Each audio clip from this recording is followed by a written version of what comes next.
ناندیڑ میں اسکولی طلبہ کو لے جانے والے آٹو رکشاؤں کی جانچ مہم، 2 لاکھ سے زائد کا جرمانہ وصول۔ ناندیڑ کے علاقائی ٹرانسپورٹ آفس RTO کی جانب سے 1 جولائی سے 22 جولائی کے دوران اسکول جانے والے بچوں کی ٹرانسپورٹیشن کے لیے استعمال کی جانے والے آٹو رکشاؤں کی سخت جانچ مہم چلائی گئی۔ اس کارروائی میں 37 ایسے آٹو رکشا ڈرائیوروں کے خلاف قانونی کارروائی کی گئی جو گنجائش سے زیادہ بچوں کو سوار کر رہے تھے۔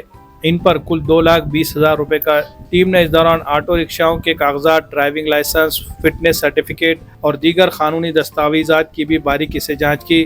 جن ڈرائیوروں نے ضروری کاغذات پیش نہیں کیے یا موٹر وہیکل ایکٹ کی خلاف ورزی کی، ان پر بھی جرمانہ عائد کیا گیا۔ عہدیداران کا کہنا ہے کہ اکثر آٹو رکشاؤں میں نشستوں کی گنجائش سے دوگنا یا اس سے زیادہ طلبہ کو سوار کیا جاتا ہے، جو کہ بچوں کی جان کے لیے خطرناک ہے۔ انہوں نے واضح کیا ہے کہ قانون کے مطابق آٹو رکشا میں صرف 1.5 گنا طلبہ کی اجازت ہے، اس سے زیادہ تعداد میں بچوں کو سوار کرنا غیر قانونی ہے۔ علاقائی ٹرانسپورٹ آفیسر ناندیڑ نے تمام آٹو رکشا مالکان، ڈرائیوروں اور اسکول انتظامیہ سے اپیل کی ہے کہ وہ طلبہ کی محفوظ ٹرانسپورٹیشن کو یقینی بنائے، گاڑی کے تمام دستاویزات مکمل رکھیں اور قانونی دائرے میں رہ کر کام کرے۔